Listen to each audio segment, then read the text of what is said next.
Alright, today we're going to decode what I like to call the secret language of the market, Japanese candlesticks. And I want you to forget about seeing them as just these complex, intimidating charts. Instead, think of them as the visual language of market psychology, a story of fear, greed, and indecision, all told in simple shapes and colors.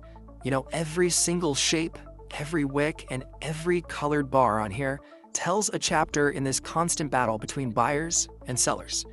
By the end of this, I promise, you won't just see a chart anymore.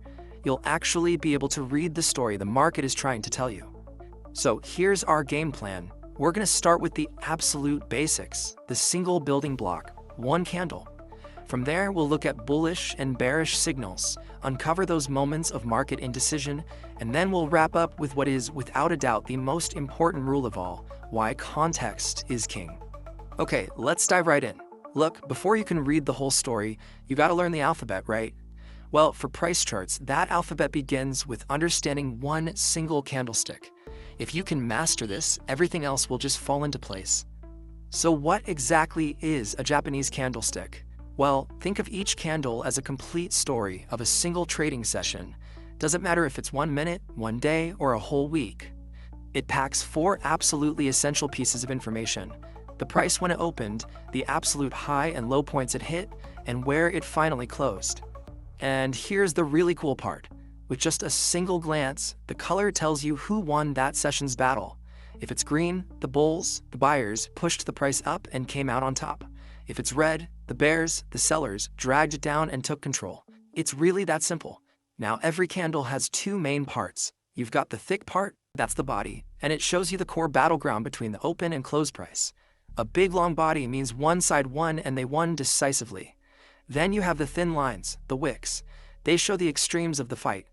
Think of a long wick as the market testing a price level and getting slapped right back down. Okay, so now that you get what one single candle is all about, let's see how they combine to form patterns. We'll start with the good stuff, the bullish signals. These are the clues that suggest buyers are starting to really take control of the market. And first up, we've got a classic pattern, the hammer. Its shape is pretty unmistakable, just like its name suggests. And when you see it after a price decline, it can signal a major turning point, like the market is literally hammering out a bottom. So here's the story the hammer is telling you. The sellers try their best to keep pushing the price down. That's what that long, lower wick represents.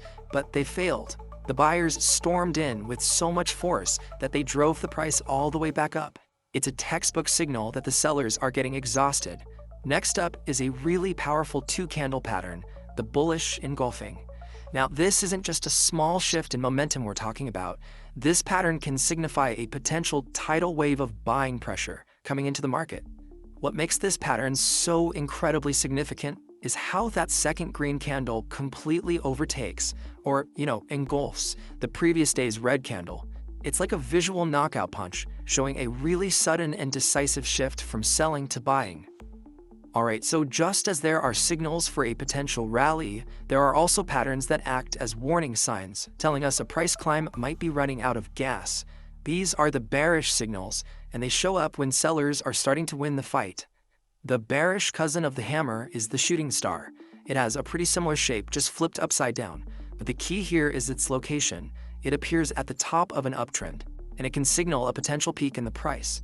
The story here is really one of overconfidence. The buyers try to push the price even higher and higher. That's what creates that long upper wick. But they reach just a little too far, and the sellers step in and forcefully slam those higher prices right back down. It's a huge warning sign that the buyers might be losing their grip. And yep, you guessed it, just like its bullish counterpart, the bearish engulfing pattern is a powerful 2-candle warning.